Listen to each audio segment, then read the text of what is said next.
Good evening and welcome to the Pascack Valley Regional High School District Board of Education meeting this January 27th, 2025.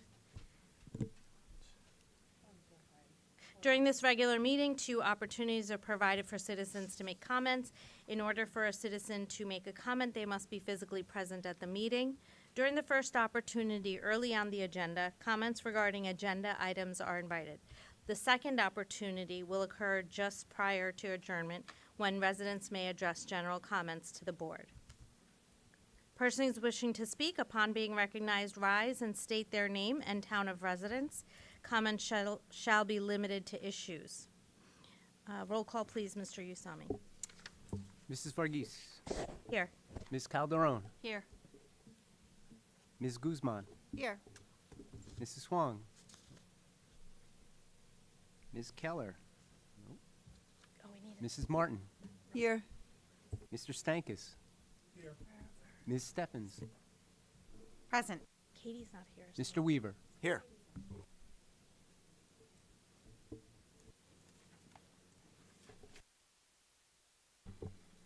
Please join me in the Pledge of Allegiance. I pledge allegiance to the flag of the United States of America and to the republic for which it stands, one nation, under God, indivisible, with liberty and justice for all.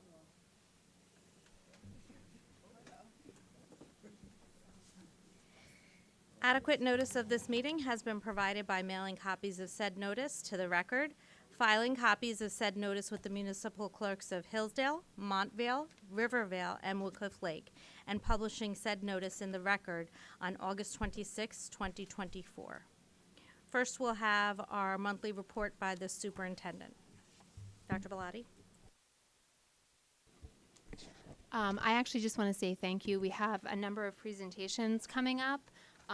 One of them is about the successful Beloved Community Day that we had on Monday. So I'm going to give a big thank you to everyone who's involved in putting that on, and you'll hear about that in a moment. The other is Mr. Orlak and his internship team, and we've got a whole crew here to come and talk about it.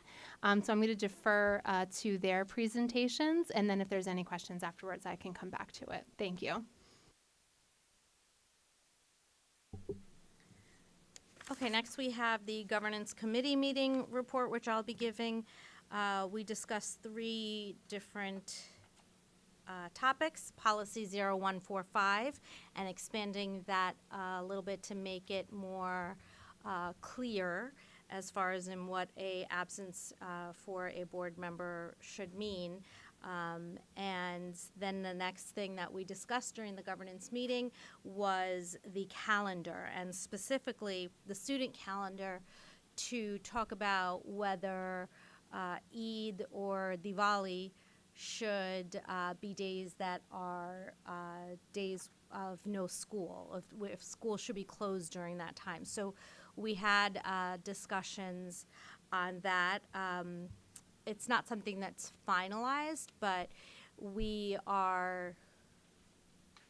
there's more discussion about Eid as far as I know. But the idea was that even if Diwali is not a day that is given off from school, it should be a day where everyone gets to learn about Diwali. And so that day there should be presentations and things happening in the schools for more awareness.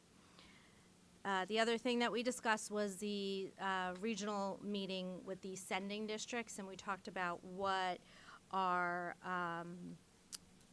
we sort of wanted to see with it, and then about solidifying the date and the agenda for the regional meeting. So at this point, we've settled on March 20th. It looks like that's when the least amount of, it seems to be the most open time for us to have that meeting. So we're excited because, again, I don't know if I said this here, but at our retreat I had said we don't really want to be operating in silos because we are all connected. So if we can connect with the boards and the superintendents of the sending districts, I think will flow a little bit better as far as when 8th graders move into freshman year. And that's it for the governance committee meeting. For the PFO liaison, we have Mrs. Huang. Yes, the meeting was on January 6th, and we did have a board meeting, but we didn't have the time to update it. So I'm going to share about the theater and music departments. Since the Hills Theater is under construction, both Hills and Valley have been collaborating. And next year, once Hills is complete, then Valley Theater will begin their renovations. So the concern, and the reason it was brought up, is in 2 years, will the theater and music departments go back to their own schools? So they're just bringing it up and having that discussion and wanting it to make sure that, because at Hills they have their theater practice in the evenings so that they can have sports practices after school. And this is something that Valley doesn't do. So we're just putting it out there and make sure that it's on the record. And there was a discussion around the sending districts regarding how 8th graders are encouraged, those who are coming to Hills or Valley, to be encouraged to continue band and choir at Hills and Valley. Principal Whelan did an update that the midterms were pushed back, so they're tomorrow until Friday. And it's a little different system than they were last year, so there's some, I guess, disgruntled people. Leadership wants every student to have the 2 classes. Well, you guys already know. So, the first semester it will end on February 3rd, but originally it was January 24th. So the joke that I have with that is the seniors were ready for January 24th to be the last day so they can start senioritis. So now it's later. Just kidding. Hills Auditorium is on schedule to be open March 1st. Ceilings, floors completed. This is Principal Whelan updating us at the PFA meeting. Seats are being reinstalled, and there's upgrades to the lighting and sound system. And the district's 2025 and 2026 budget had to be adjusted because of the healthcare and transportation costs increasing at a rate above the 2% budget cap. And he went over the list of retirees, but maybe we already did that. We have it somewhere. Yeah, I think at this point we've approved everyone who's Yeah. been in or will be approving, yeah. And tomorrow, Hills Valley Coalition has an AI, it's on how teachers can use the AI, and it's tomorrow night, 6 p.m. to 8 p.m. It's all on Zoom, so probably registration is still open. So if you want to know how to do that, you can let me know. Can I jump in? So we partnered with them to do this, and there's a parent square that just went out to remind you how to register. So you can check your email, check the Parent Square app, and there's a registration link, and you can register right up to the time of the event tomorrow. Thank you. Thank you, Sarah. Christina Schneider updated the guidance report, and every junior has been meeting with them, with their parents, to discuss the unique pathways. So it's been, we've been discussing it with the guidance counselors to make sure that it's not just the college process, but along with that, they're discussing any career opportunities, trade schools, or any other paths that they hope to take, and each meeting is individualized. Upcoming events is fashion show on April 24th at the Pearl River Hilton. Safe grad is planned. Senior prom is June 5th, 8 p.m. to 12:30 a.m. That's the update from Hills. Thank you. Can I ask you to elaborate on one thing? You said there's disgruntled parents about midterms? Like what is it specifically? Not parents, Oh. students. Students. Oh, I see. I didn't understand. I was like, why? So, okay, got it. Yeah, it's like different. It's not just for their test. Now they have to come. Yeah. Like they have to come to school. Yeah. And learn.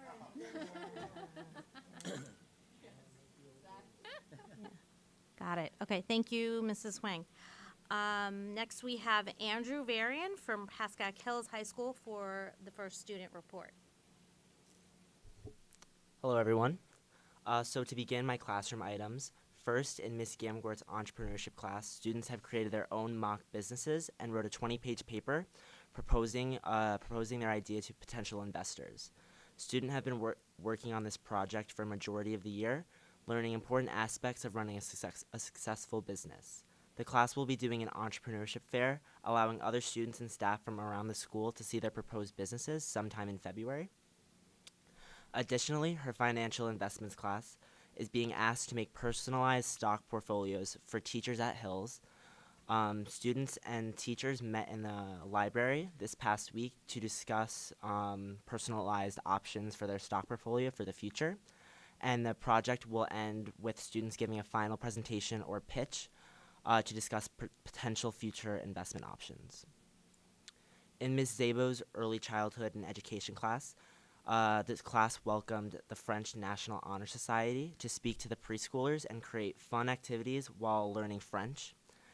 Each student was partnered with a preschooler where they played games and taught them French. This event was a great success and positively impacted the preschoolers at Hills, according to Jordan Lewis and Riley Alexander, who were the frontrunners of this event. In Ms. Down's culinary class, students had the opportunity to make several dishes from Asian cultures. Students learned how to cook hibachi, dumplings, stir fries, and egg rolls. This helped their knowledge in the kitchen and allowed them to be more competent cooks and set them up in the future. Move on to co-curricular items, Pascack Hills DECA competed in its annual regional competition held at Ramapo College on January 13th. At the competition, over 13,000 students were competing in a wide range of categories, from business finance to automotive and hospitality services. Also, 40 members from our chapter advanced to the state competition held in Atlantic City in early March, so that's pretty exciting.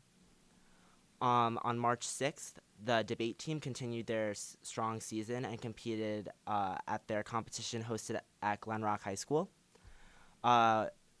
Three students placed at the event, including Justin Yu and Ben Bauda, who tied for first place, Best Speaker, and third place went to Kira Zizzo at the varsity debate. On January 20th, the Pascack community hosted MLK Day of Service. Students and staff from both schools participated in the event, volunteering in dozens of activities. At Hills, I had the opportunity to participate in bagels and blankets for the Zach Lettieri Foundation, and the blankets will go to kids undergoing cancer treatment to help brighten their day. And this fostered collaboration and relationship building among students, teachers, staff, and other community members around our school. Also on January 20th, the Pascack Hills Unified Program hosted a sensory carnival, transforming the gym into a space filled with a bunch of giant different activities. This event included bouncy houses, slime making activities, silent disco held in the wrestling room, and arts and crafts stations. Many community members and students were able to volunteer, promoting a safe space for all kids with all different abilities at Hills. Moving on to sports, the boys basketball team is off to an excellent season with a 10-1 record and an undefeated record in the Big North Patriot Division. The boys have been on a roll with two noticeable wins, first beating Indian Hills 72-55, and then beating Passaic 60-36. Senior Jake Polsky leads the team in points with 248 on the season, playing a big role in the boys' success. And the team currently holds first place in the Big North Patriot Division and hopes to remain undefeated as the season continues. Next, in winter track, the boys' team won the Big North Patriot Division Championship for the first time in school history, and the boys scored over 131 points at that meet and received over 31 medals. Senior Joe Petrunti broke the school record for the 55-meter dash, running 6.8 seconds, which is pretty fast. And the girls' team have also dominated greatly, with sophomore Kira Hickey running a 5:25 mile and a 2:23 800, placing third at both events. And additionally, two more school records were broken, first with the girls' sprint medley relay, placing first overall at the meet and qualifying for the New Balance and Nike National Championships later on in the season, as well as the boys varsity 4x200, who also qualified for New Balance and Nike Nationals. Lastly, the Pascack Hills bowling team has been doing a great job with performing and has a current record of 7-3 overall. Two standouts from the team have been continually being a big impact on the boys team with Alex McKay and Ryan Cothran. Alex leads the team with over 5,000 pins knocked down and a high game of 255, which is pretty impressive, while Ryan is second overall on the team with 3,900 pins knocked down and a high game of 211. The team is heading to counties this weekend, and they hope to stay strong and revive their 4-game win streak after their recent loss to Westwood. To conclude my presentation, congratulations to Bob Pacino on his induction to the New Jersey Scholastic Coaches Association Hall of Fame. Mr. Pacino was an incredible coach and greatly impacted Pascack Hills cross-country and track and field programs in past decades. And he personally has helped me and many other students on the Pascack Hills cross-country team and track team, so he is definitely deserving of this honor. And to conclude, for my joke of the day, how do you know snowmen are best at parties? Because they always bring a cool vibe. Thank you, and this concludes my report for January 2025. Thank you, Andrew. Next, we have Ella Gokley from Pascack Valley High School and her student report. Okay, hi. So I'm going to begin with Valley's co-curricular items. So to start off, thank you. The PV Network and Paws Club had their annual visit from the Tivaland Sanctuary Farm the day before our holiday break. And overall, along with donations as well as funds raised from selling pet bandanas and baked goods, the club raised over $750 for the rescued animals living on the farm.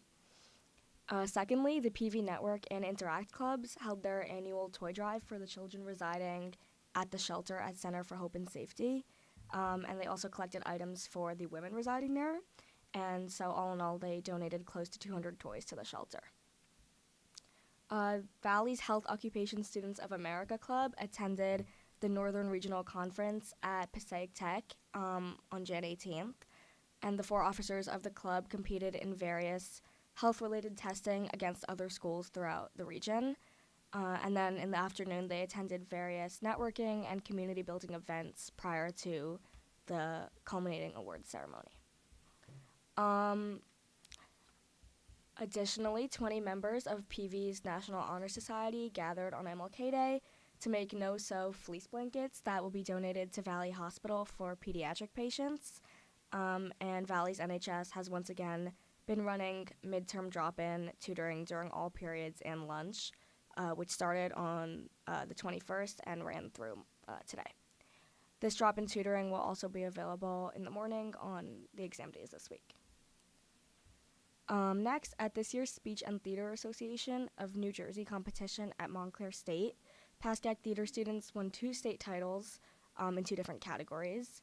Max Sobel from Valley won 5th place in dramatic monologues, and Riley Alexander and Michael Dugan from Hills won 6th place in comedic pairs.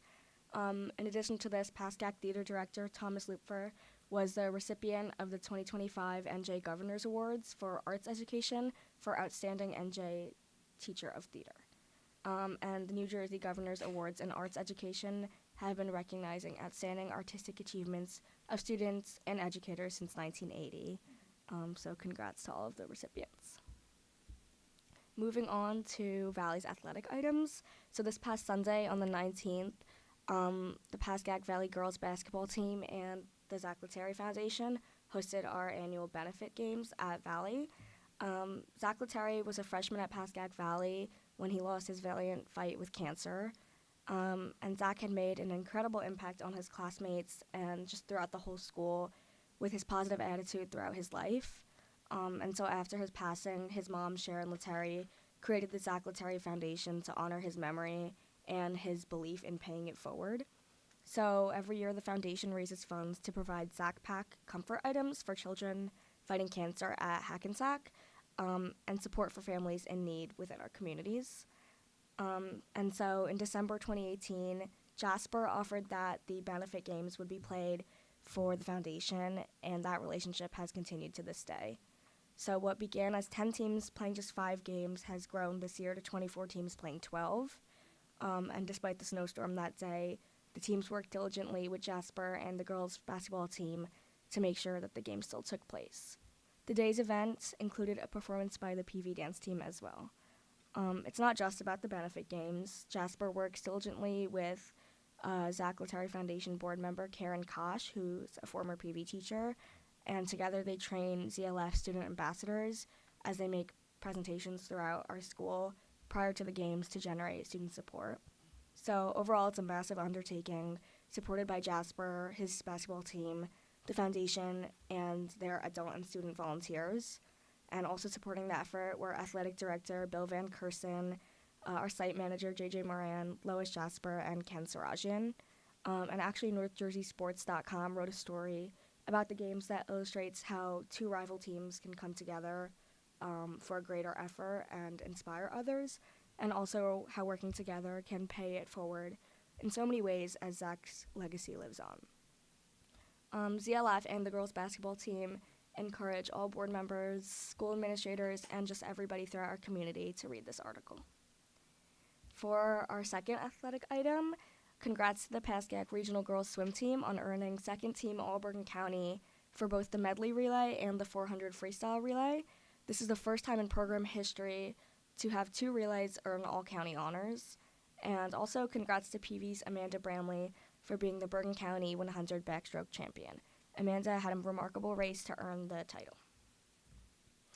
And for our last athletic item, for the second time in 3 months, Valley's assistant principal, Tom Galleone, has been recognized by a countywide organization. So at the Bergen County Coaches Association 64th Annual George Dawkins Wrestling Tournament, Mr. Galleone was honored with the William Powley Service to Wrestling Award.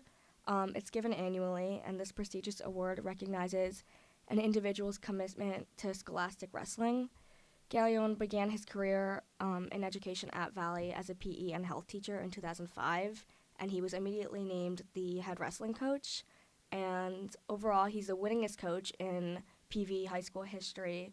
And while he led the program to league, district, and sectional championships, this award recognizes him for his service to the entire wrestling community. He has served as a member of the BCCA Tournament Seating Committee, as well as being the NJSIA Wrestling District Tournament Director on 4 different occasions. His support of and involvement in youth wrestling is well known, and this award is a reflection of the high regard the Bergen County Coaches Association and wrestling community overall has for Mr. Galleone. He is a 4th Pascack Valley coach to receive this award and one of the youngest recipients ever. He and his father, who was a former Westwood wrestling coach, who also received this award previously, are the only father and son duo to have been honored. For my fun facts, the Pascack Valley Annual Blood Drive is coming up in March, and we're thrilled to announce that the event helps our entire community every year. Valley's Blood Drive is the largest high school drive in our region in North Jersey, and we're really proud and very excited to host the drive. For my joke, it's winter themed. What is the best way to get to school in January? By icicle. This concludes my report to the board. Thank you, Ella. And good luck to the both of you on midterms as we start tomorrow. Tomorrow it starts for both schools, right? Yeah, got it. I see Mr. Wheeland nodding yes there. Okay, so next we have the minutes for the December 16th regular and executive session and January 6th reorganization and regular meeting. Can I get a motion, please? So moved. Second. Any discussion? No? Mr. Roll call, please, Mr. Usami? Ms. Calderon, Yes. Ms. Guzman, Abstain. Mrs. Huang, Yes. Mrs. Martin, Yes. Mr. Stankus, Yes. Ms. Steffens, Yes. Mr. Weaver, Abstain executive, yes to both regular and reorganization. Mrs. Varghese, Yes. Next, we have our presentations. The first we'll have by Dr. Russo on the MLK Day of Service recap. Mr. Russo? Or Dr. Russo? Sorry.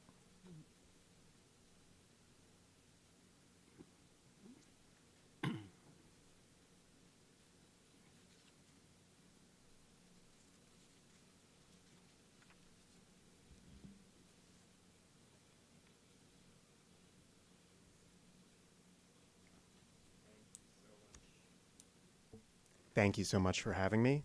Thank you to the Board of Education. Thank you for Dr. Bellotti.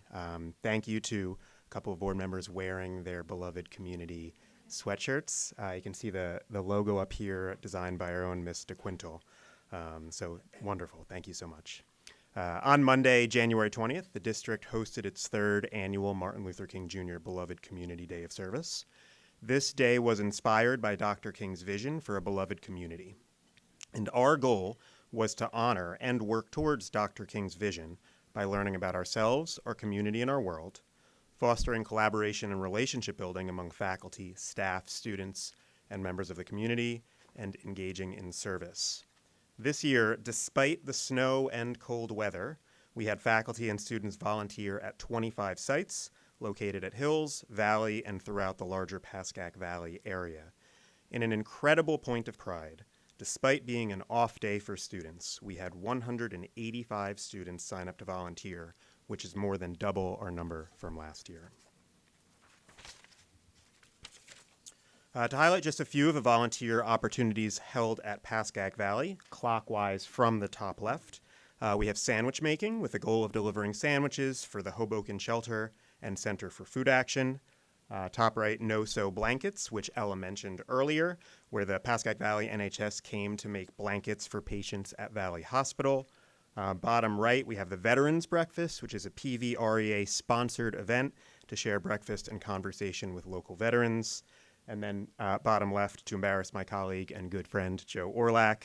Mr. Orlak and Mr. Jasper received an award from the veterans in recognition of their service to the country and to our students. To highlight a few of the volunteer opportunities held at Pascack Hills, again clockwise from the top left, we have Lasagna Love, with the goal of preparing, baking, and delivering lasagnas to families in need. Top right is Becca's Closet, where students facilitated an MLK Day pop-up shop. Bottom right, we have Operation Gratitude, with the goal of knitting and crocheting warm hats and scarves for our troops. And just to editorialize for a moment, I stopped by Operation Gratitude, and the talent from the faculty members and students was remarkable. I had no idea what they were doing.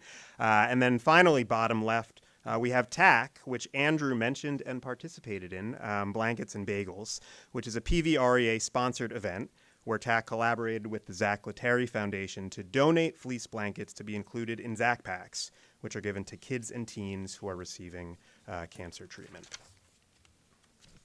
And Andrew already covered this, but I just wanted to highlight our largest event. So this was the Sensory Carnival at Pascack Hills, with over 75 students and faculty signed up and more members of our community coming to participate. So here are some of the images. You can see the silent disco in the top right. To highlight a few of our volunteer opportunities in the greater Pascack Valley area, clockwise from the top left, we have the Sapienza Gardens site. So despite the snow, participants cleared branches and downed trees in Sapienza Gardens and the path that makes a mile loop in the woods behind PV. Then we have, moving around the clock there, Juniper Assisted Living, South Orange Rescue Squad, the Wholesome Food Pantry, and then in the middle we have Family Promise, where faculty and students baked cookies to support Family Promise and the families they support. Just to provide a sample, we asked students and faculty for some feedback after the event, just to provide a sample of student responses. One student shared, "I chose Becca's Closet because I like to help the community. I like the idea of providing dresses for girls my age that aren't able to get dresses themselves." Another said, "I decided to participate in the Sensory Carnival because I love giving back to the community, and this is a great opportunity to help out. I had a lot of fun volunteering, and this day is an opportunity that everyone should take advantage of." When asked about the collaboration between students and faculty, one student said, "I think that working alongside faculty members showed a sense of community and they really made the experience better. It was a great chance to bond with teachers and create new and better connections with teachers. Another said, the adults and other faculty members who participated alongside us helped clarify instructions and expedite the blanket making process. Seeing adults participate alongside me helped motivate me to work even harder. So in summary, I would be remiss if I didn't provide maybe more than a few thank yous. So to the Board of Education and Dr. Bellotti for your ongoing support for this amazing work, to Dr. Backenheimer and Ms. McGlone for their work and expertise leading to, up to, and on MLK Day itself. Of course, our faculty and administration, our site leaders, and those individuals who took the lead in coming up with the idea for a site by themselves. Of course, our students who came in on a snowy day off to volunteer. And just a couple shout outs to Kira Bichelle, who volunteered at the Sensory Carnival and was prepared to speak to faculty and students during our kickoff meeting, but it was canceled due to snow. To Riley Alexander, who served as a site leader and facilitated the Care Bear service opportunity in this room, where she helped facilitate the sewing of simple bears to bring a moment of joy and comfort to children in crisis. And finally, to a young man named Peter, who participated last year and was going to be our keynote speaker, but because of cancellation, he was unable to. So hopefully he'd be willing to come back and speak for us next year. Two final thank yous. A special thank you to Ms. Lauren Beelan, who put in hours and hours and hours of work managing purchases, permission slips, sweatshirts, and managing me. But she always did it with a smile and an eagerness to serve. And then finally, a very special thank you to Ms. Erica Franceschi, without whom this day would not exist. Her vision, her incredible skill, her tireless efforts have been the driving force in making this day a reality, now for the third year running, and I'm so grateful to her for all of her efforts. So thank you all so much. This was a beautiful day, and thank you so much for your support. Thank you very much, Dr. Russo. That was really interesting, and I hope it just keeps going every year, getting bigger. Thank you. Next, we have Mr. Orlak, who will give us a presentation about internships and career readiness. So I brought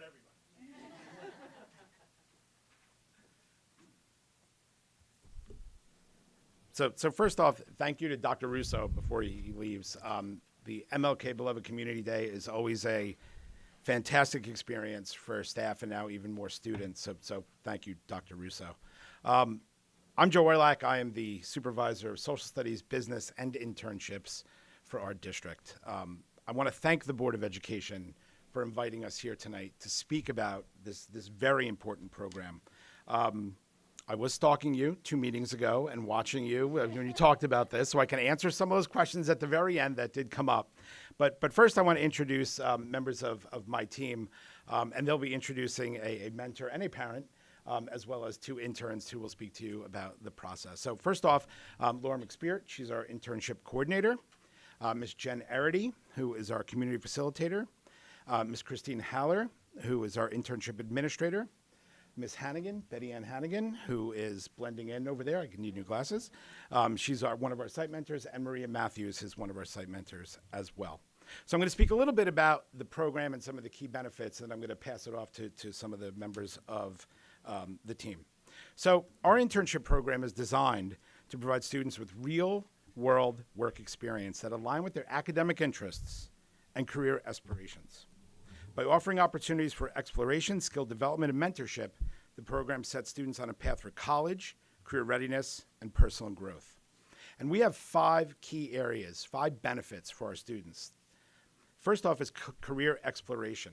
Students have the opportunity to explore a variety of industries and professions, from STEM fields, business to healthcare, education, the arts, and the trades. Skill development. Students foster essential professional skills, what many would know as soft skills, like effective communication, critical thinking, teamwork, and leadership. Students also learn technical skills in their specific jobs, so these hard skills, based on the placement in which they have undertaken. Students are also provided the opportunity to network. And we found that this is a great benefit for students as they complete their college career and come back into the world of work. So students connect with professionals and mentors in their chosen fields. This relationship truly opens doors for other opportunities as they move beyond college or beyond their career or into their career. The fourth is career readiness. And this is an important one, I believe, for parents especially.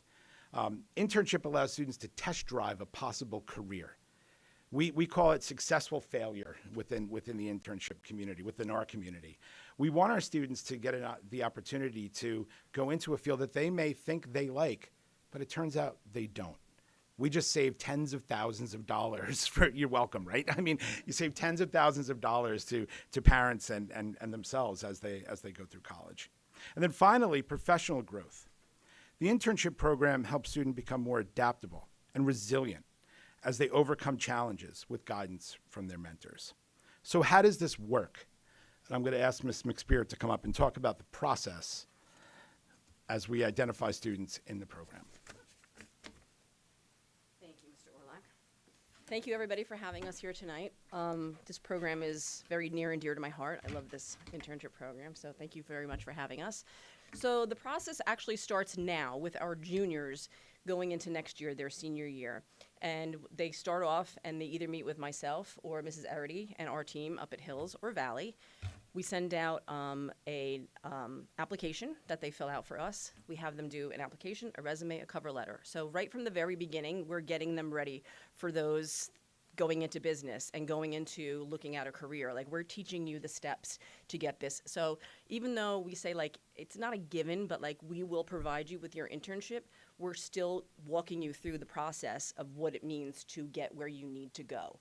So these are skills that we're teaching them right from the get-go.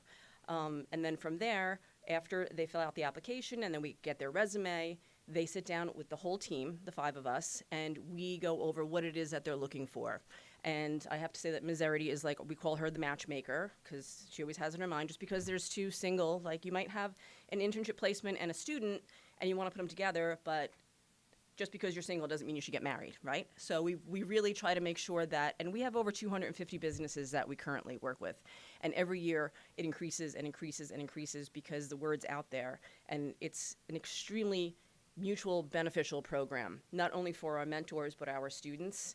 And most of our students, when they're placed somewhere, it's awesome because they retain that position wherever we place them, because our mentors see their value, and instead of hiring an intern from college, they just keep our students on, and they go out throughout the whole summer, and they continue, and they come back from vacation and Christmas breaks, and they're still working, whether it's the trades they're in, whether they're working in a doctor's office. We have engineering firms that keep our kids going and going. So it's not just the 10 months that they're at Pascack Valley and Pascack Hills and in our district. It continues on beyond that. So we sit with them, all 5 of us, and we decide, all right, this one's going to go here, this one's going to go there, and then we actually take them for an interview. When they meet with us first, we ask them to dress professionally, because that's what you need to do. And if they're not, then, we don't, give them the old, hey, we're teaching them the whole process to make them successful in no matter what field that they're going into. We provide morning and afternoon opportunities, which is phenomenal. The mornings are really, really growing, and not just in the trades, but also for, like, our medical fields, our veterinary medicine. There's certain businesses that open a little earlier, culinary, that we can provide for our students as well. And it's really great for those students who have after-school activities. So they go to their internship in the morning, they come, they have their lunch, and then they're here. They don't have to worry about getting here and running, driving their car real fast, which as a mom, you always worry about. And not that they do that, but you just always worry. I have 4 kids of my own. 3 have gone through the program successfully. I have 1 coming up the pike that he's going to be working on doing the program as well. And it's just, I don't know, I don't know what else to say about it, but I'm very, as you can see, I'm very passionate about our program and helping our students. And I always say we are giving them a hand up, not a hand out. And we help students of every academic ability. We have the Milestones program, who piggybacks off us. We work with them, and whatever placement that we have, we try and get them in there as well, whatever it is that we're doing, and then we find something for them. So we're helping the LLD program. It's all encompassing. We're really trying to get all our students out there. And I will share one story, I promise. It'll be short, but we called it a failed success. So for years, we had this one student I'll call her Sue. And she wanted to do nursing since she was a freshman. Nursing. I want to do nursing. Awesome. We put her in this amazing placement. Urgent care, you're going to see pediatrics, geriatrics, strep throat, stitches. Second day in, she comes to our office and she's hysterically crying. And we're like, oh my God, like what? She's like, there was blood. And we're like, oh my God, yeah. Like, do you not watch Grey's Anatomy or like, I don't know, YouTube videos? And she's like, my life is ruined. And we're like, no, it's not ruined. We'll figure something out. What do you like to do in your free time? Long story short, she likes culinary. She liked to bake. She liked to cook for her family. So we put her in Park Steakhouse for one half of the year. And the other half, we put her over at Little Cake Bakery. She went to Johnson & Wales for culinary. She is now a chef down in Delray Beach, Florida. So we called that, as Joe said, a failed success. Like, she found out 2 days in her senior year, thankfully, that nursing was not her thing. If she had gone to college, then she would have been her sophomore, junior year, perhaps going into an ER or seeing what she saw 2 days into her senior year. So we fixed that for her, and that's one of the many stories that I just wanted to share with you folks. And thank you for having us. We'll answer questions after, and I'm going to have Jen Erity come up and speak as well. So thank you so much. They stole a lot of my lines, so I don't know how much more. I know we don't want to keep you guys too long, but I'll talk more about the networking part of it. That's kind of why I came here as an aide, but I kind of moved into this position because this is a second career for me. I was in the business world. I do a lot of philanthropic work, and I have a lot of connections. So as we grew from 20 kids to now closer to 200, we needed more placements. And what I find so interesting is that a lot of the board members have hosted students or have had their own students go through the program in all 4 high schools that we work in. And you'll never find any one of us, the whole team is great at just having a conversation with somebody at a party and like, oh, wait, what do you do? Oh, I needed that. Or we keep them in our pocket. We keep a little list. We have mentors that get so upset when they don't get another intern. They're like, wait, I don't get, but it, like Ms. McSpirit said, if we don't have if we don't have a culinary kid that year, we can't send you anybody. We don't have it. We're not just going to put somebody there because you want a culinary. To expand also just a little bit on what you were saying about the failed success, I kind of look at it as different. My own daughter went through the program. She was thinking more cosmetology. And my whole thing is trust the process, keep your eyes open. There's always something going on, especially with the medical kids. I'm sure they're seeing it now, where like there's not just doctors in the hospital. There's not just nurses. There are so many facets to what's going on there that maybe you don't like the blood, but you really like the technical side of it. Or there's so much out there. My own daughter wound up going on the business side of beauty initially, and then because of her internship in high school, and we didn't mention this yet, but a lot of when you have an internship in high school, and we're one of the only schools in the area providing a program of this size and of this caliber with college level internships, it's easier to get an internship in college. So my own daughter had 4 different internships in college, and her junior year going into her senior year, she was hired 2 weeks after being at her internship because she had so much real world experience. And it's really important, and it amazes me sometimes when kids come out of college with no internship experience. Our kids are going in with an internship, and they're calling their mentors back when they get home and saying, if they're not working for them, they're saying, hey, you know what? I don't really like the law side, but I really want to get into this. Do you know somebody? Because they've built this relationship with these people for a year. And these mentors, our best mentors are the ones that say, like, oh, I wish our high school had this. I wish I had something like this, because they want to teach them. We have mentors. I believe one of them was a board member. She's had 5 kids for the last 10 years. She's had over 50 kids in her program, and they beg to be in her program, and now we give them the opportunity to choose which interns they want to have with them. So I personally, obviously, have the same passion as Ms. McSpirit, and I absolutely can't say enough about it. I'm going to introduce Ms. Haller, or do you want me to introduce Irene?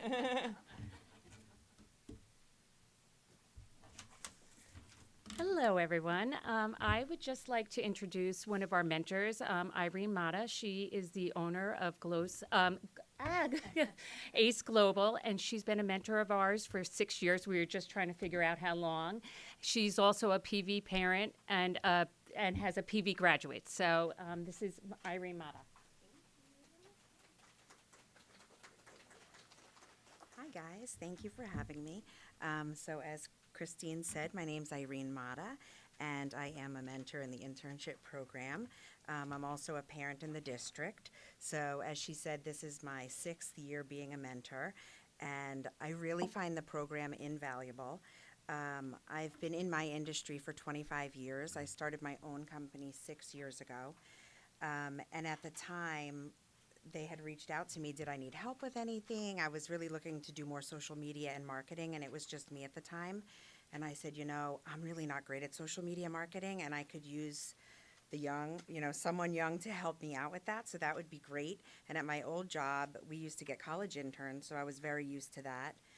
I said, sure, let's try it. I'm all for it.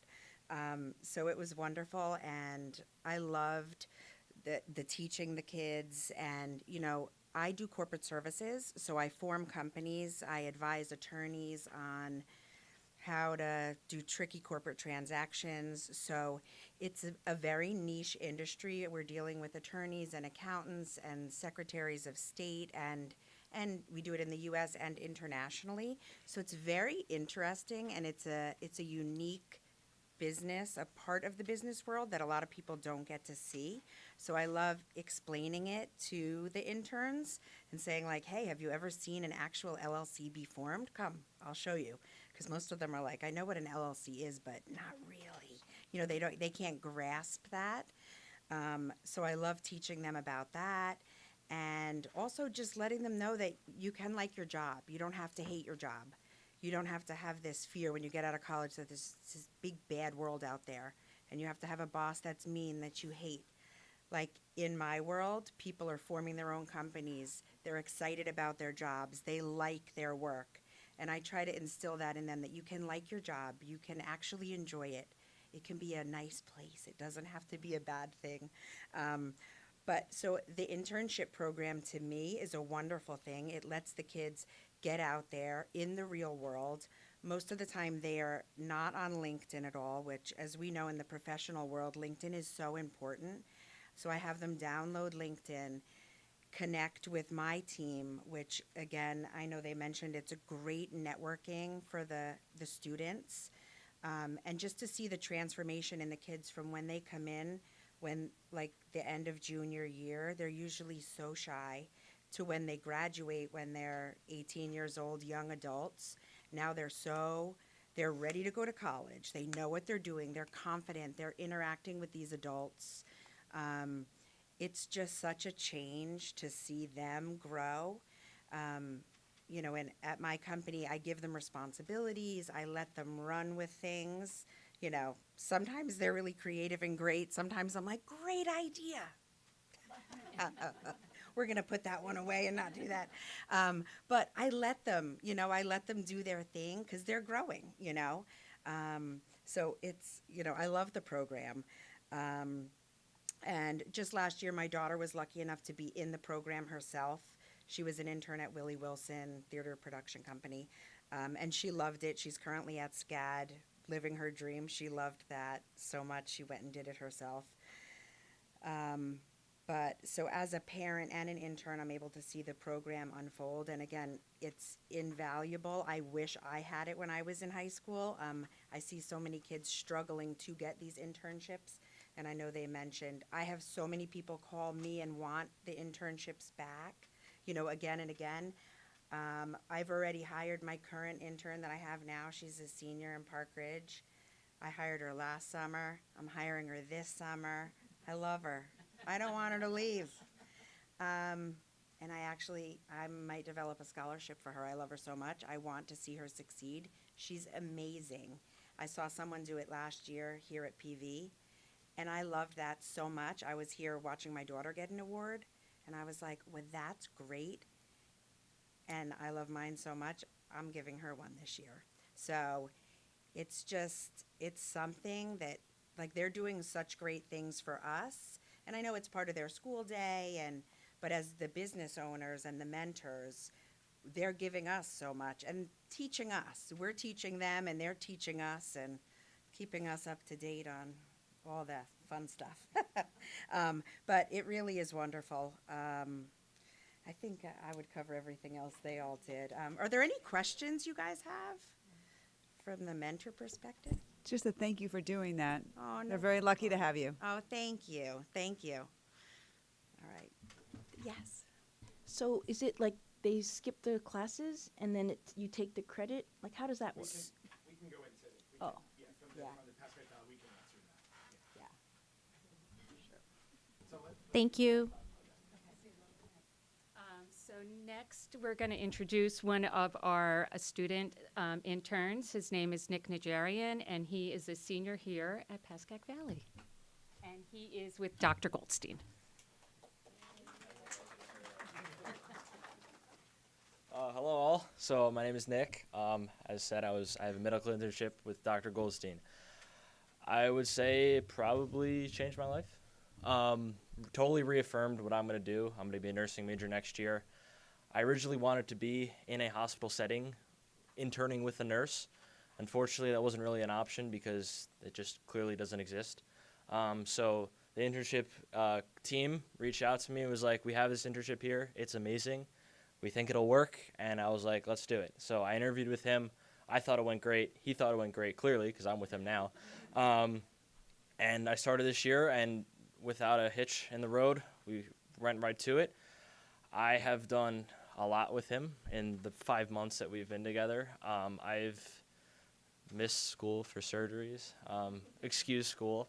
I think I saw 3 surgeries in one day just by being in an internship with him. It was truly amazing. And I also have met the CEO of the Pascack Valley Hospital two separate times. So another thing I was going to talk about is the networking, as they mentioned before in the communication and all that stuff. Meeting the CEO of a hospital as an 18-year-old senior at Pascack Valley is going to help me no matter what I do. I will always know this person. I could always reach out to 2 different people and be like, hey, can I get this guy's number? Reach out to him. He can probably help me with anything I need. I've met the CEO, as I said. I've met the CFO, the CNO, and I think the human resources manager too, all at the same exact time, just by going to the hospital to have lunch. So another thing I gotta say is the hospital's amazing, Pascack Valley. They were handing us a Thanksgiving lunch. They served lunch. So don't gotta go into that. I just want to say the internship is amazing. I get free food. And if any of you have any questions for a student perspective, now would be a great time. Anyone? So what made you want to do the internship program? Like, how did you hear about it? So I heard about it through former students, like kids grades above me. I kind of already knew Mrs. Haller. I knew of Mixed Spirit. Everyone talks about them all the time, how they're amazing at everything. They know what they're doing. I knew I wanted to be a nursing student for the past probably 2 years now, and kind of reaffirmed that through many other different ways in life that I've gone. I think I just knew I wanted to do this. I don't like class that much. I didn't want to be stuck in school for a full day. I mean, I love having 3 classes a day now. So that was very enticing, and I think the opportunity to learn as an 18-year-old senior, learn what I'm going to do in the future was just like something I couldn't pass up without a chance. That's great. Thank you. You're welcome. Anyone else? All right. Thank you, guys. So I just wanted to say one thing about Dr. Goldstein. He's been with our program for probably almost the entire time I've been here. He's actually my neighbor. That's how I found him. But he's also had all 3 of his children go through our program. Not only one is an engineer, one that did more on the trade side. He was actually in construction. He's in construction management now. The engineer is in engineering, and his daughter was in our teacher cadet program, which is a whole nother section of our program. And she's also she's actually in school at Ramapo right now. So Dr. Goldstein's been so amazing to our program. Like, I wish we gave an award to a mentor, because not only does he take his student in every year, he's like, okay, this is it. I'm not taking another one. And we're like, you are. And then I just bring them in, and he takes them. But he takes every single one of the students that's at Hackensack Medical Center, or Hackensack Meridian now, they just changed the name. And he takes them and he gives them each 2 weeks, and he brings them into surgery with them, into the surgery center, and he makes sure that they get a lesson. He actually started his own college internship program a few years ago because he was so excited about it. He believes in the program so much, and I just want to thank him. Eli's actually starting with him on Wednesday morning. So Eli has chosen to do one of our morning internships, so you can see a perspective of that, and he's doing really fabulous. So I just wanted to say how it kind of all ties in. He's been a great mentor.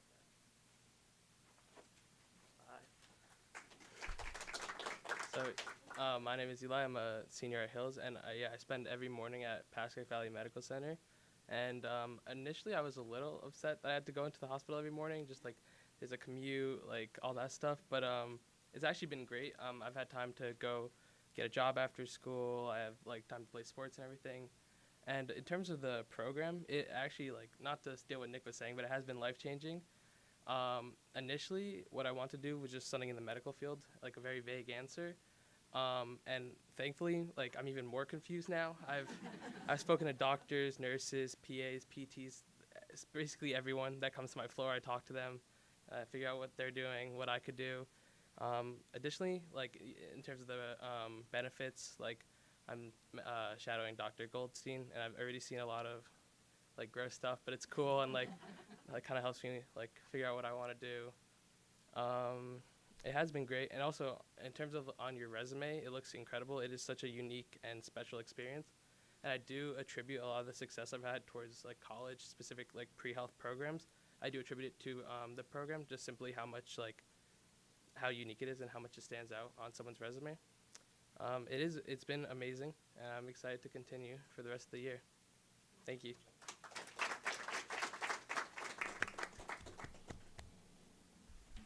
So thanks, team. It really is a launch pad for success on so many levels. And so to answer some questions that are always out there, like, how do the kids know about it, right? So this team in both schools meet with every junior. We have an assembly. Last week, we met with the guidance department. I met with the guidance department in a larger setting and explained to them the importance of this program so that students are aware, juniors going into senior year, that this is an opportunity for them that we make available for them based on their passion, based on their idea, what they want to do with their lives. We give them that choice, and that's so important. And thank you for supporting this for so long. Initially, and Laura had mentioned this before, but Ms. McSpirit was at the very beginning of this when it was just for special education students. And we had some parents address a previous Board of Education years and years and years ago saying, why not for other students? Why not make it available for everyone? And we did that. And we give this opportunity for students. So we do have an AM internship program as well as a PM. Students take their core courses, which at senior year is English and physical education. For those students who are in a PM internship, we do offer a 0-period physical education, which starts around 7:10 to 8 o'clock. So that does not interfere with the other academic classes that they have. And the PM internship program, the AM internship program, many of them are in the trades, some are not, because they're on job sites before school begins. And they get more opportunity because if you're going to go down to Hackensack and work in some type of HVAC capacity, they're on site already. They can't wait till 11:30 when you're coming down there for lunch. So we offer flexibility for students as well. The last 2 meetings ago, a couple questions came up from the board about courses. What courses could we possibly offer? And I would argue that we should offer none. And the reason why I argue that is because the number one thing of our comprehensive high school experience, offering poetry to programming, Constitution to culinary, it gives the students a great overview of possibilities that they could engage in for their senior year as an intern or beyond. I think we would play catch up if we tried to offer a course, whatever course that is. A previous board, or maybe 2 previous boards ago, had me and the team look at supply chain management as a possibility for students. But we'd be hemmed in, and we don't want that. And one of the site mentors, one of the mentors, when we talked about this, and he's a mechanic and he owns in Allendale, this person, we asked him, what skills do they need? He goes, I don't want to unteach anything. I want the student to learn by my side. So when I was in high school 1.5 million years ago, when like the Flintstones with the old car, we used to have an auto shop where we would change teachers' oils and change the oil and rotate tires and do. We know that mechanics today are not simply doing that. They're attaching to a computer that we cannot afford as a district for an individual car. So we want our students, if they want to become mechanics or if they want to go into some other trade, we're not going to be able to offer that as a class. But we do give them opportunity to go out and learn it in the real world. And that's something that is so valuable. The other issue that came up at that board meeting was stigma, and a stigma against the trades. And this is something that really gets my goat, because I know year before COVID hit, I had 20 people over my house for Thanksgiving, and the toilet was backing up. And when the plumber did finally show up, it was a mortgage payment to get this thing fixed. The average age for a plumber in the state of New Jersey is 59. Yet, we ignore this. So I have a challenge to the board. I know I'm going to overstep here a little bit. You're all leaders in your own communities. We know that there's opportunity here for students who may not want to go to a four-year school, but want to go into the trades. Help us, and we'll help you, remove that stigma when it comes to the old blue-collar jobs. They're there. They're needed. They're AI-proof. So we want to make sure that our students are given those opportunities. So help us remove that headwind and help the community understand the value of those types of programs. We have so many either former students who own their own businesses who now take on students, or are hired after the fact, after 3 o'clock, to work with those companies. So there's opportunity. And that's all we're really asking for. Any questions about process, about the program? We're going to start with Mike and we'll go around. I think that's probably the best way to Do you have a breakdown in a percentage of students who are participating in an internship that's college readiness, and a percentage of students who are participating in trade?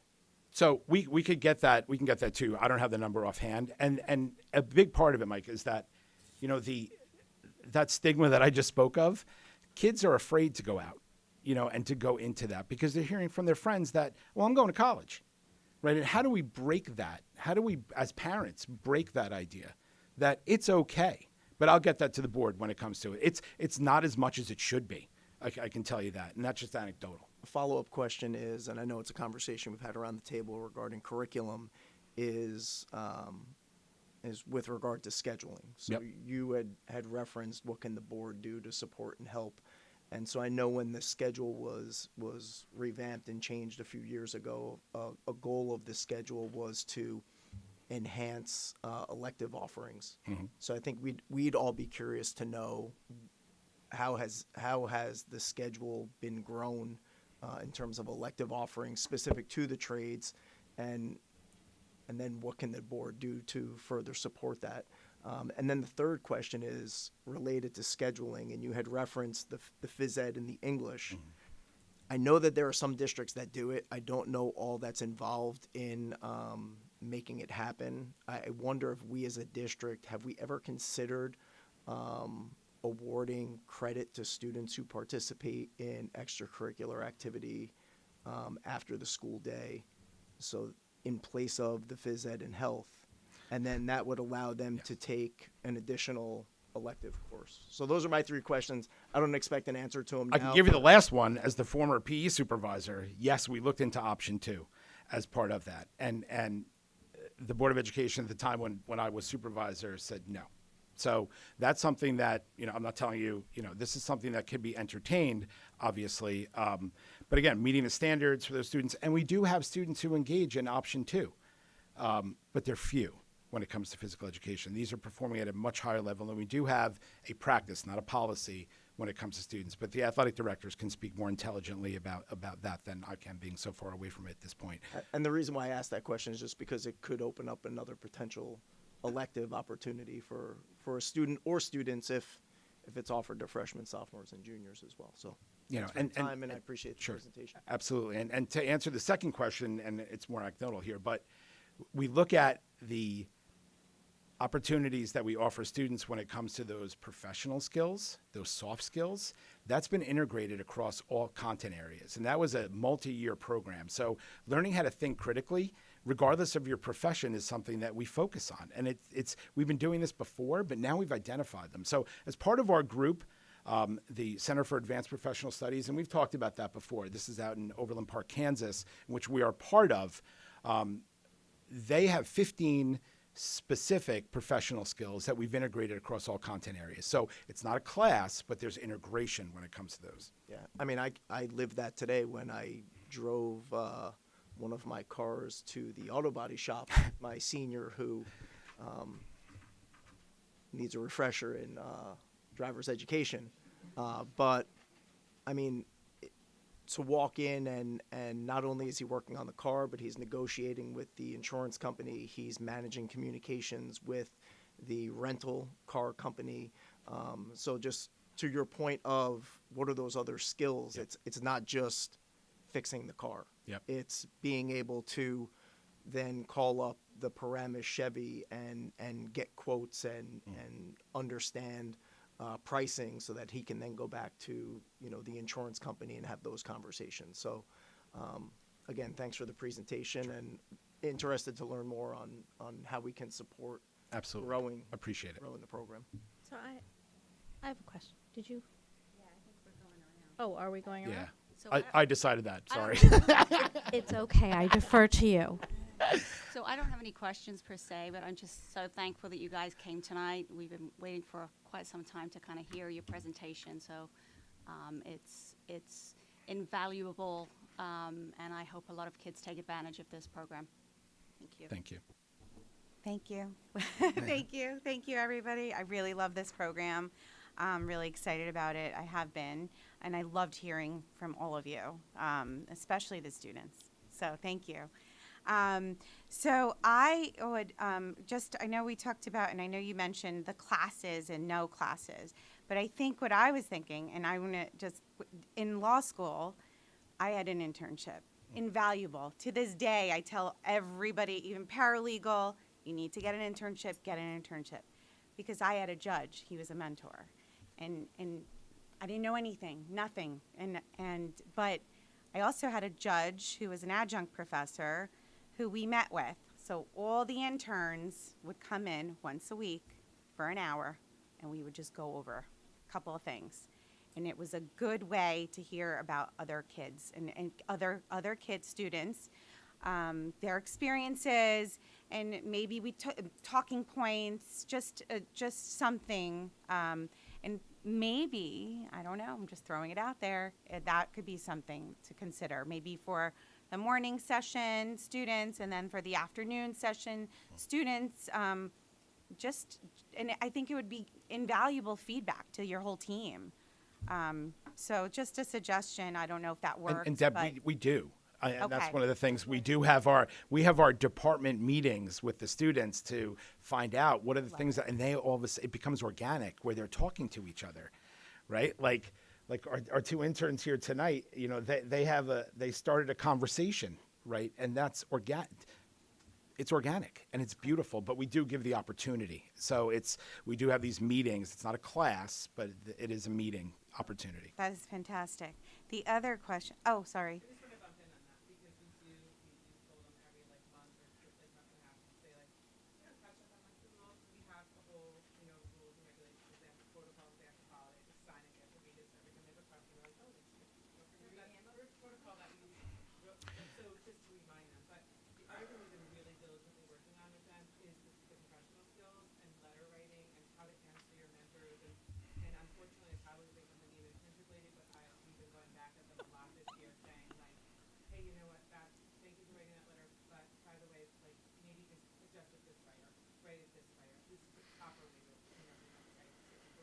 Things like that in a letter, professional letter. So we've been trying to correct them, and so to write the letter is not against one classroom, and that's No. against the classroom. And I was also going to mention, like, a lot of what they are learning with class, especially like the kids that take anatomy or something, they're bringing that now to the hospital. They're seeing it, and they're like, oh my god, I saw this little thing, and they're bringing it back to anatomy. So if the classes are working off each other, and they're able to, we have great business program, we have like a ton of different things that they're utilizing, but we're trying to implement every year. We've been improving on just the way that we grade them and making them accountable, very accountable, and communicate a lot, because they're under a check box where they're our responsibility, they're not outside the building, so we have to be really. And they're students. They're 18 years old, so they're going to make mistakes. But that's the whole process that we work. We are working with the students, and we are so unique, and our program is so different because it's 9.5 months, a half day, where it's 15 credits, where the students are getting real opportunity. Some districts do have internship programs once a week, half a year, maybe six weeks, not like us. And it is a real testament to the board to support this. And it's incredible the experiences that they have, the students have, outside of school. We've conditioned students to do well, to do school. We want them to do more. Yeah, I love it. So my follow-up is, how does this program, because I just don't know, impact your GPA? I don't know this is it. Okay. Yeah. So, let's for instance, so we really didn't touch base on it, but we have a teacher cadet program because I have to support my own profession. I have to develop my profession and I have to support it.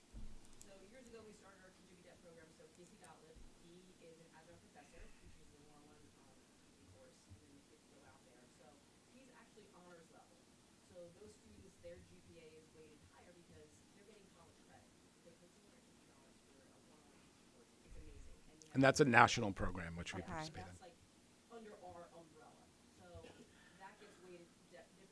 For us, for internship, it's just weighted as a regular CE class. Okay. So that, unfortunately, the one thing is that the student is going to try and, they want to be valedictorian or whatever it is. It's not weighted the same as an AP class, obviously. So some students are like, well, I got to take 25 AP classes. And I want to take, like, my kids all took their AP classes in the morning and then did their internship in the afternoon. So they still have the best of both worlds because you're learning what you're learning in class, and like as Joe was saying, and then you're Applying it. Absolutely. We tell our kids when they're in the medical field, oh, you're taking anatomy. And if you can't hack anatomy, then maybe you should be So we're constantly trying to match their classes with whatever profession that's And honestly, I don't want internship to be honors. I don't. I want it to be real. And no disrespect to it. I want the students to get something out of it that we can't offer during the school day.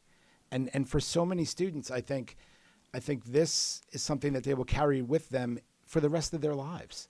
And I'm a social studies guy by trade, and look, I would love everybody to take every social studies class we offer, but I also know the world needs HVAC people and plumbers and electricians and accountants and actuaries and lawyers, and so let's give opportunity, and I'm really happy that we support this so much. Thank you so much.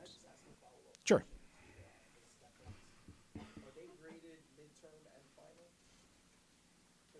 don't give them, we do not give a midterm or a final. I'm sorry. So, So I'm getting semester. I'm getting text messages that people can't hear people if their Oh. microphones are off. So, We do you need mind? one there. Yes. Sorry. Thank you. I'm sorry, could you repeat your question? So for students who are in an internship program, do they receive midterm grades and final grades? Semester. So their grade is the semester grade, but like as you know, like if you have students in school, it's forever. It starts in September and goes all the way through June. So our students they get mentor ratings from their mentors. So that's 3 times a year. So that's like our quarterly grades. They're graded on communication. They're graded on their timesheets.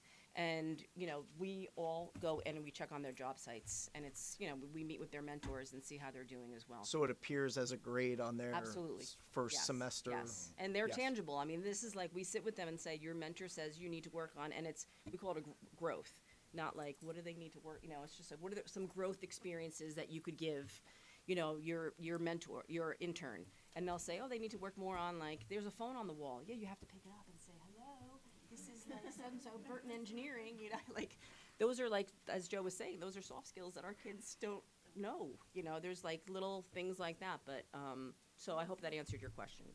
Yes, no. You got to come up to them. Also to the point of the students and what colleges and stuff they're going to, we have had salutatorians, valedictorians. We have kids going to Cornell. We have the last few years we have kids going to West Point. Like, it's not the level of college that they're getting into is not changing because of this. If anything, it's giving them, they're looking uncommon on the Common App. So, and they're utilizing that when they're having their interviews at these schools and then that's all they want to talk about. It's really interesting. We also had one of our students yesterday got her 2,000 points in basketball at Park Ridge, so that's also one of our students. So there's so much time to do all great stuff. And for the board, we do service Park Ridge and Emerson as part of this as well. And we're always looking for other opportunities because, again, we are so unique from that side. Ginny's turn. My turn. So just to piggyback off of Mr. Weaver, what he had said, as a board, so pretty much everyone except Mr. Stankus, we're new since COVID. So, and you've been around for just a little That's bit. a very nice way to put it. I'm gonna go shave tonight. What was the reasoning behind that whole? They didn't want to do the gym or the PE class like what Mike's suggestion So was. this is 4 superintendents ago. It was Dr. Tantillo when the last time this was addressed. Wow. Yes. Wow. So it's a long time ago. We're Okay. talking 2007, 2008. So the question has now again. We do have it. Yeah. For certain students, there are in past years there's been competitive Irish dancers who have taken part in the Option 2 program because they are engaged. We've had students who are participating in Junior Olympics when it comes to ice hockey, and they have taken part of the Option 2 piece. Okay. We really looked at it. Dr. Tantillo was a former physical educator as well as a social studies person. So, he looked at this as it may not benefit all students. And there are many districts that have Option 2, and we have it, but it's not widespread. And that's, again, this is outside of my area now. The board would have to have that discussion, I think, with the ADs and PE supervisors. So I don't want to overstep. No, I appreciate that because I think so when I first was on the board 4 years ago, there was a post-secondary education committee, but it just there was a lot going on during that year, and so we didn't end up meeting. This year we've reintroduced the post-secondary education committee, so. Because this is important, like you're saying, we should be partnering in definitely promoting the trades. I love your statement that it's AI proof. There's so many jobs out there right now that we're talking about that just are going to be obsolete because of AI, but definitely not one of these trades. So the post-secondary education committee would love to work with. Elizabeth is the chairperson for that committee, and we really are very interested in whatever it is that you would need from us. So I think that is something that we potentially can revisit. I don't know that the answer is going to be different because I don't know all the reasons why it was before, but I think looking at it again is the correct way to go about it. Every so often things change, right? So maybe now is the time for that to happen. So I cannot tell you how much I appreciate what you all do. I think this is amazing. It sets us apart from other districts. But I think the biggest thing that really stands out to me is your enthusiasm, because you could have really unenthusiastic people, and it's maybe not as successful. And I think that having you all who are so enthusiastic about this is just it's contagious. Your enthusiasm. But I have one question. Mm-hmm. Does every student who wants to do one of the internships, is it like you get in, you don't get it? Like, how is that?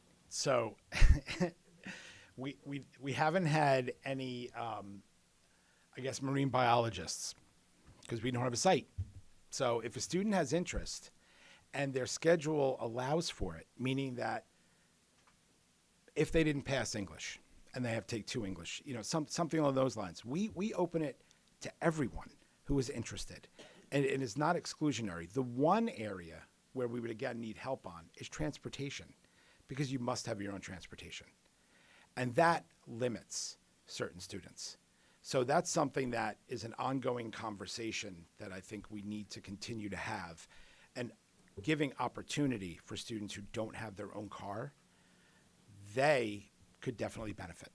So we don't have a workaround for that. It's a cost. Yeah. And that's like drives anything, right? In education, there's always the cost and what's the benefit here. And our role as educators is really to provide the best opportunity for all the students. And that's something that we'll continue to talk about.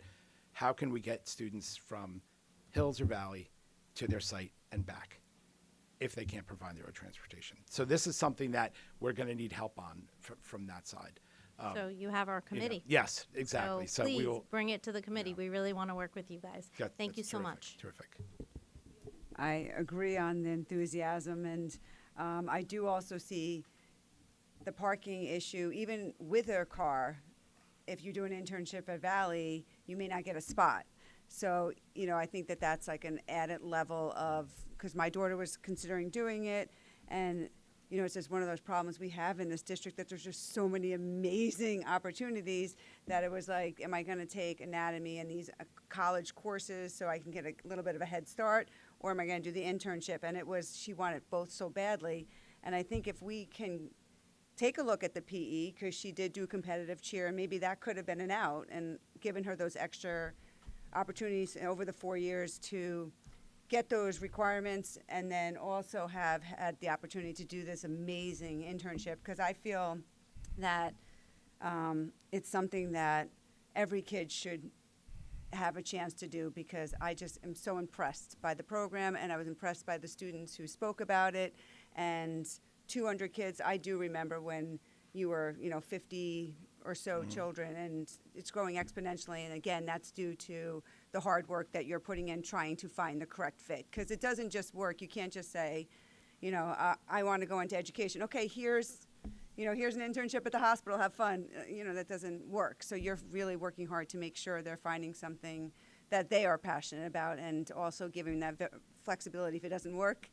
Like we don't want anybody passing out either. So being flexible for our students. So I appreciate all you're doing. Thank you. And a big part of it is there's 3 educators on this board, right? And what's coming. There's a shortage, right? So we're looking to continue to build our teacher cadet program. It's at its highest number ever with Mr. Gottlieb. We have students who went through the program are now teaching in our sending districts, who are now accepting students as their interns, from the teacher cadet program. So we're looking to have a homespun relationship, and to build up that piece from the education side, besides all the other stuff, right? And so that's an important piece. You got to come up and. Just about taking classes, we find it very funny where we'll have a bunch of students say they want forensics, or they want, and obviously always medical, but psychology. And I'm like, who is your teacher this year? Because 10 of them will come in, and I'll be like, one of these teachers in here was doing a fabulous job, and they're making that these people want to career. So now we always have a ton of psychology, a ton of forensics, a ton of things that are on the more difficult side. So one year we had a lot of physics. I was like, who's the physics teacher this year? What is going on in here? Why does everybody want to do physics this year? So I just to the point of the teachers, they're doing a fabulous job, because they're creating these ideas for these kids of what they want to do for a job. So it's very interesting. And it's helpful, when they get into school, for these kids that are going to go to college, to have 6 or 9 credits to give you that buffer. It's helpful. Sure. So it's great that we offer all these things, and I do think that sometimes those honor credits, to your GPA point, these kids are sometimes way too driven by that, that they're worried about getting the extra GPA, AP class, whatever, at all. What a great problem to have. I know, right? Right? Opportunity for all students. I mean, it's not a bad thing. So fortunate. We're so fortunate to have all of you and all the other teachers in our district that make learning so much fun for our students. So thank you. Joe, I want to thank you and the team. I mean, it is a great program. Just so you know, that transportation situation, I think New Jersey is allowing school vans as an option rather than buses. So that might open up opportunities. So I'll leave that with the board to discuss. Right. Well, it's just I've made my opinion there. clear to Yeah, leadership, yeah. but that's something the Board of Education can discuss, obviously. I do have just an overview. How many students have gone through the program, and how many years has it been? I know it's been around since I've been around, but So this is it's 15th year of the internship program, and great. I don't have hard numbers, right? Because I will say this though, we kept it alive during COVID, where many districts pulled in. We had those students who could work remotely for their sites did. And a testament to the board and to leadership, because we allowed our students to engage remotely with their companies. So I don't have hard numbers, Jim. It has gone up. Like, it's again, it's anecdotal, but we see that it started out with Laura, and then we had another SLE coordinator, and then we hired Jen, and then from Jen it went to Christine, and then from Christine to Betty Ann, and then Christine, and then Maria.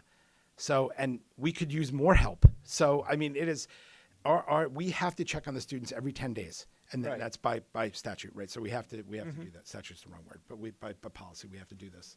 So we are in need of constantly going out and checking on the kids. I have two mentors. I took over social media, as you know. So that I have two students, interns myself, who I meet with every day. And all the postings from the Valley site, the main district site, is my students. Now working with Ms. Gamgord at Pascack Hills for the marketing and merchandising class and their postings, and Dr. Leah Jerome at Pascack Valley with students down here posting information. I mean, it's incredible how it's just growing. But I have two students who want to go into marketing and media, who are working with me, right? Who knows nothing, but and they're teaching me. No, I'm kidding, but like they have been so valuable, and working with Dr. Bellotti, and we met last week, and just bouncing ideas off each other to really go out and celebrate and brand the great things that we're doing here. So that's just a little piece. So Jim, I don't have hard numbers, but I know that it's growing, and it's to their credit. I cannot credit them enough, because they are zealots when it comes to this.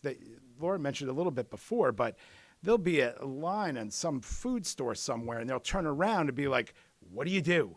And here's my card. And there is the story, and I'm not going to say it's true or not, but a couple of them may or may not have climbed up a loading dock to get into a building if they were denied access in the front to get somebody in there. And we wound up getting sites from that. So I'm not answering your question because I don't have the answer, but I can go on all night about this, and I know you guys don't want to. But it's it's really a program that has value to so many students and could have value to more. Terrific. Thank you so much. Thanks, Jim. Any other questions? Jay, welcome. Thank you so much. I cannot tell you how much we really, really appreciate you all. Thank you. And we'll follow up with Elizabeth. as part of the- Absolutely, please. Thank you.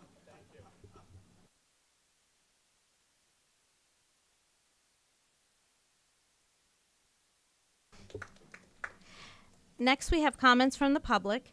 Citizens are invited to make comments regarding agenda items and are limited to 3 minutes according to the Pascack Valley Regional High School District Board of Education Policy Number 0167.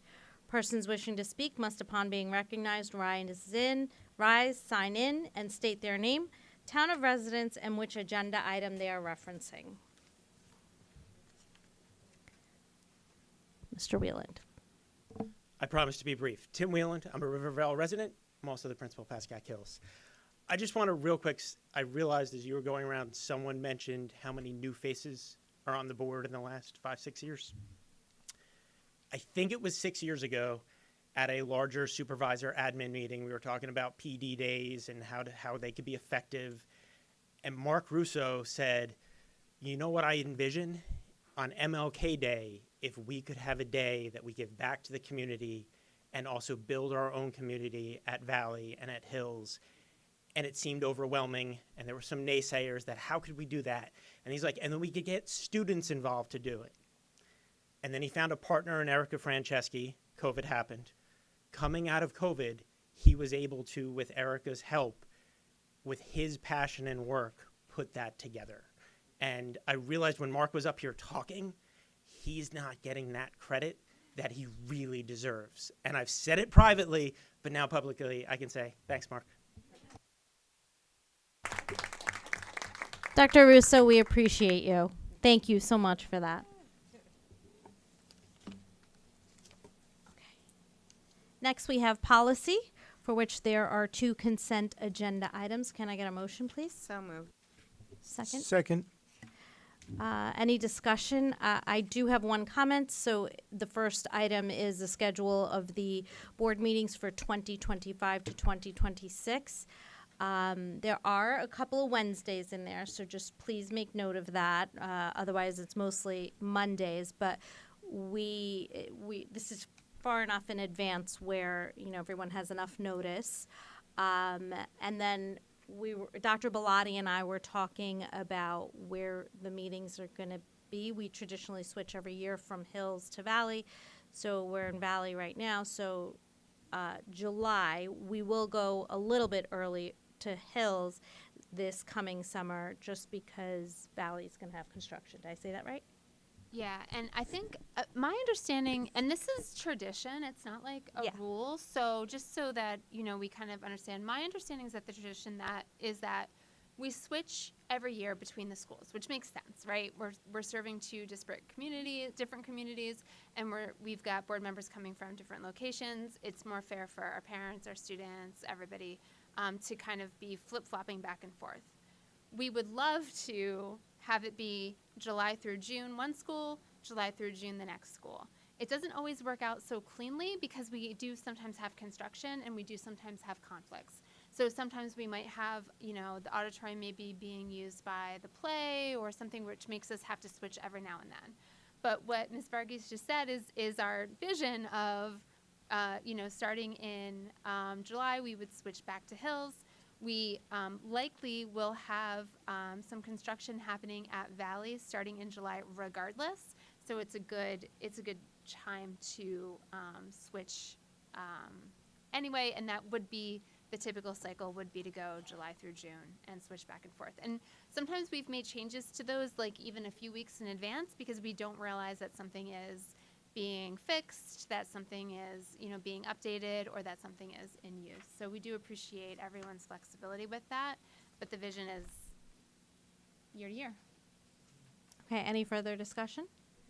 That was just the thing I had brought up. I had emailed because I had thought next year our, I guess it's September meeting would still be here, would be at Valley because we did at Hills last year for the retreat. So we're going to do the retreat 2 years in a row at Hills. Is that the plan then? Yeah, and the reason we talked about this earlier, trying to reconstruct the events of that. The reason that the retreat was at Hills this year is there were certain technical requirements that the facilitator had asked for, and the only space that we had available that met those requirements was that conference room at Hills.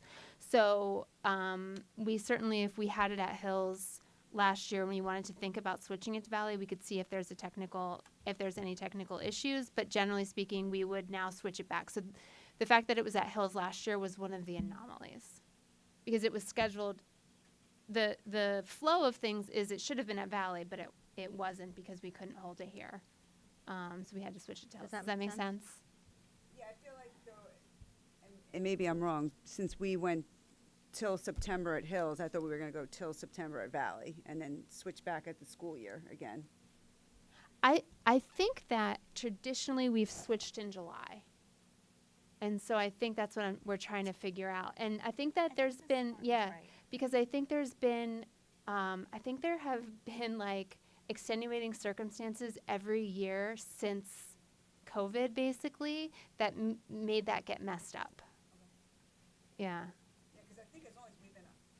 As long as we've been on here, I feel like September was the change when the school year started. So, and that would have made sense because Hills was the retreat last year, then Valley would have been the retreat this year, and then go back and forth. Yeah. Okay. Okay, roll call, please, Mr. Usami. Ms. Calderon, Yes. Mrs. Guzman, Yes. Mrs. Huang, Yes. Mrs. Martin, Yes. Mr. Stankus, Yes. Ms. Steffens, Yes. Mr. Weaver, Yes, 1, abstain 2. Mrs. Varghese. Yes. Next, we have education, for which we have 3 consent agenda items. Can I get a motion, please? So moved. Second? Second. Any discussion? Roll call, please, Mr. Usami. Ms. Calderon, Yes. Ms. Guzman, Yes. Mrs. Huang, Yes. Mrs. Martin, Yes. Mr. Stankus, Yes. Ms. Steffens, Yes. Mr. Weaver, Yes.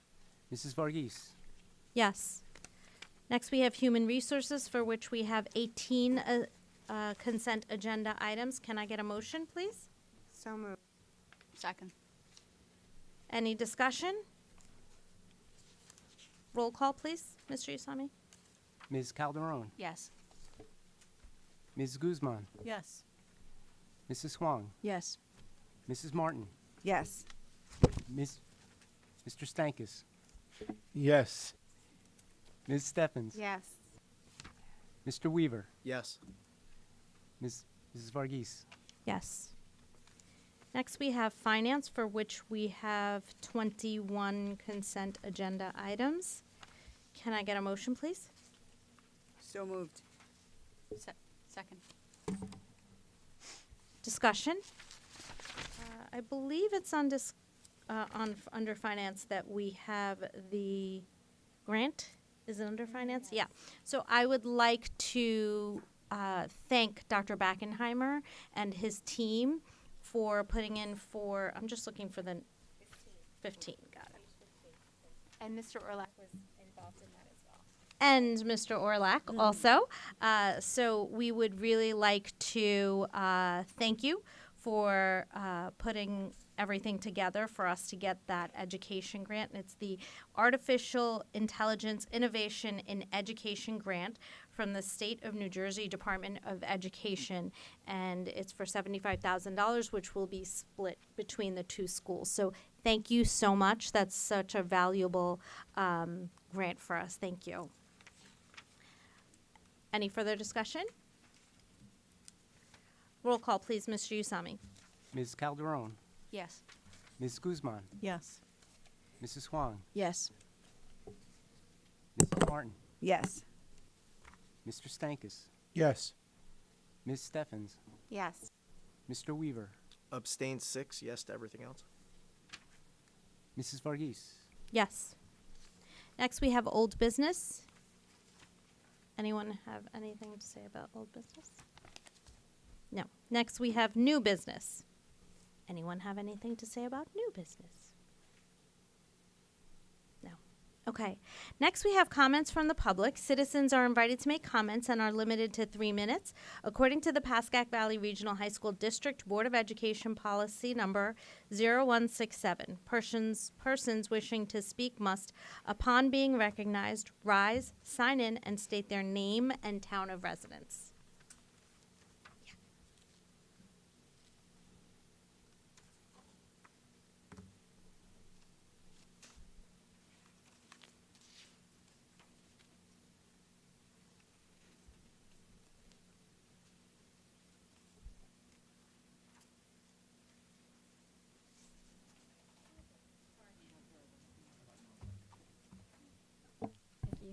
Thank you.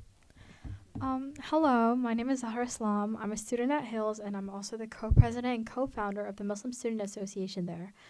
On my club's behalf, I would like to express our concern for greater inclusivity in the school calendar. I'd like to request that Eid al-Fitr and Eid al-Adha, two significant religious holidays for Muslims, be recognized as days off in the 2025, 2026, and beyond, hopefully, school calendar. This year, Eid al-Fitr falls on March 30 and Eid al-Adha falls on June 7.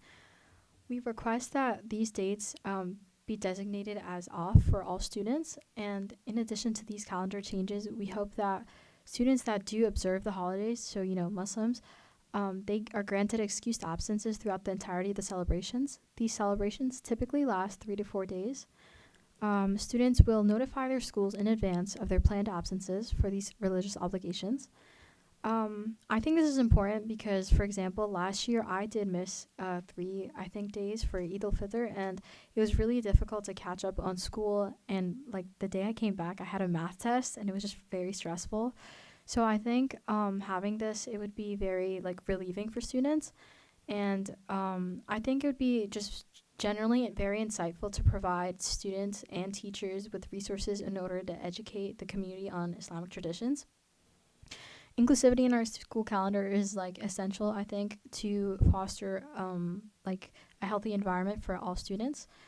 So thank you for considering our request. Thank you, Zahara. Have a good evening. Thank you. You too.